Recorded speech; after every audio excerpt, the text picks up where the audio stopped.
ഡൽഹി വിമാനത്താവളത്തിൽ നടന്ന ഒരു സംഭവമാണ് ഇപ്പോൾ സാമൂഹ്യ മാധ്യമങ്ങളിലും രാഷ്ട്രീയ വേദികളിലും വലിയ ചർച്ചയ്ക്ക് വഴിവെച്ചിരിക്കുന്നത്.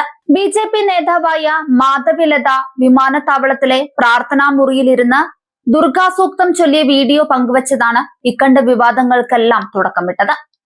ഇത് ഏറ്റവും കൂടുതൽ ചൊടിപ്പിച്ചത് ഇടത് ജിഹാദി സഖ്യത്തിനെയാണ്. വിമാനത്താവളത്തിലെ പ്രാർത്ഥനാ മുറിയിലിരുന്ന് ദുർഗാസൂക്തം ചൊല്ലിയതാണ് ഇസ്ലാമിസ്റ്റുകളെ പ്രകോപിപ്പിച്ചത്.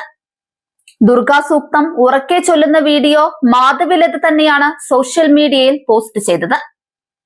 ഡൽഹി വിമാനത്താവളത്തിൽ വെച്ച് താൻ ദുർഗാസൂക്തം ചൊല്ലിയെന്നും ദേവിയുടെ അനുഗ്രഹം തേടിയെന്നുമാണ് അവർ പോസ്റ്റിൽ കുറിച്ചത്. പ്രാർത്ഥനാ മുറികളെ പവിത്രമായ ഇടങ്ങളായി കണക്കാക്കണമെന്നും അവ അഗാധമായ നിശബ്ദതയുടെയും ആഴത്തിലുള്ള ആത്മീയ ബന്ധത്തിന്റെയും ഇടങ്ങളായി തുടരണമെന്നുമാണ് അവർ പോസ്റ്റിൽ കുറിച്ചത്. വീഡിയോ പുറത്തു വന്നതിന് പിന്നാലെയാണ് മാധവിലതയ്ക്കെതിരെ വിമർശനങ്ങളുമായി ഇസ്ലാമിസ്റ്റുകളും ഇടത് ആക്ടിവിസ്റ്റുകളും എത്തിയത്. വീഡിയോയിൽ മുസ്ലിം സ്ത്രീകൾ ഉണ്ടെന്നും അവർ നിസ്കരിക്കുന്ന സ്ഥലത്ത് വെച്ച് ദുർഗാസൂക്തം ചൊല്ലിയത് എന്തിനാണെന്നുമാണ് ചിലരുടെ ചോദ്യം. എന്നാൽ മുസ്ലിം സ്ത്രീകൾ പ്രാർത്ഥിക്കുന്നില്ലെന്ന് വീഡിയോയിൽ വ്യക്തമായി കാണാം. മുറിയിൽ മറ്റാരും പ്രാർത്ഥിക്കാത്തപ്പോൾ ജപം ചൊല്ലുന്നതിൽ എന്താണ് പ്രശ്നമെന്നാണ് മറ്റു ചിലർ ചോദിക്കുന്നത്. ഒരാൾക്ക് എവിടെയും ഭജന പാടാം, എവിടെയും ജപിക്കാം. പക്ഷെ ഈ മുറികൾ നിസ്കാരത്തിന് മാത്രമുള്ളതാണെന്നാണ് ഇസ്ലാമിസ്റ്റുകൾ പറയുന്നത്. വിമാനത്താവളത്തിലും പൊതുനിരത്തിലും റെയിൽവേ സ്റ്റേഷനിൽ പോലും നിസ്കരിക്കുന്ന ഇസ്ലാമിസ്റ്റുകൾക്ക് പൂജാമുറിയിൽ തനിച്ചിരുന്ന് ഹിന്ദു വിശ്വാസി മന്ത്രങ്ങൾ ചൊല്ലിയതാണ് സഹിക്കാൻ കഴിയാത്തത്. വിമാനത്താവളങ്ങളിൽ ഹനുമാൻ ചാലിസ വായിക്കാനോ ജപിക്കാനോ ആഗ്രഹമുണ്ടെന്ന് പറയുന്ന ധാരാളം ഹിന്ദു ഉപയോക്താക്കളും ഉണ്ടായിരുന്നു. പക്ഷെ തങ്ങൾക്ക് അത് എവിടെ ചെയ്യണമെന്ന് അറിയില്ലായിരുന്നുവെന്നാണ് അവർ പറയുന്നത്. പൊതുസ്ഥലങ്ങളിലെ മതസ്വാതന്ത്ര്യത്തിന്റെ പരിധി എന്താണ്?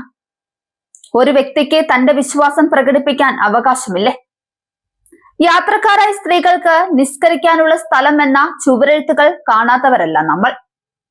ആറ്റുകാൽ പൊങ്കാലയ്ക്ക് പള്ളിമുറ്റങ്ങൾ സന്തോഷത്തോടെ വിട്ടു നൽകിയവരും കേരളത്തിന് അഭിമാനമാണ്. എല്ലാ വർഷവും മുടങ്ങാതെ നോമ്പ് തുറിയൊരുക്കി മുസ്ലിം സഹോദരങ്ങളെ ചേർത്ത് നിർത്തുന്ന ക്ഷേത്രത്തെക്കുറിച്ചുള്ള വാർത്തയും സോഷ്യൽ മീഡിയയിൽ ധാരാളമുണ്ട്. മതം സ്നേഹമായി കരുതണം, അല്ലാതെ അത് വർഗീയതയാക്കരുത്.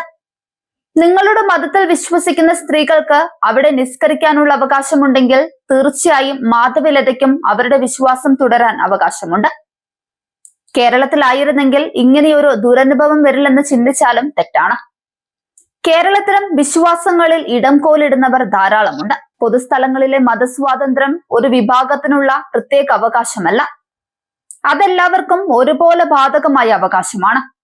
പ്രാർത്ഥനാ മുറികൾ ആരുടെയും സ്വകാര്യ ഇടമല്ല. വിശ്വാസമുള്ള ഏതൊരാൾക്കും തങ്ങളുടെ രീതിയിൽ പ്രാർത്ഥിക്കാനുള്ള സ്ഥലമാണത്. ഒരാളുടെ വിശ്വാസ പ്രകടനം മറ്റൊരാൾക്ക് അസ്വസ്ഥതയാകുന്നുവെങ്കിൽ അത് സഹിഷ്ണുതയുടെ അഭാവമാണ്. തെരഞ്ഞെടുക്കപ്പെട്ട സ്വാതന്ത്ര്യവും തെരഞ്ഞെടുക്കപ്പെട്ട പ്രതിഷേധവും തന്നെയാണ് ഇത്തരം വിവാദങ്ങളെ വഷളാക്കുന്നത്.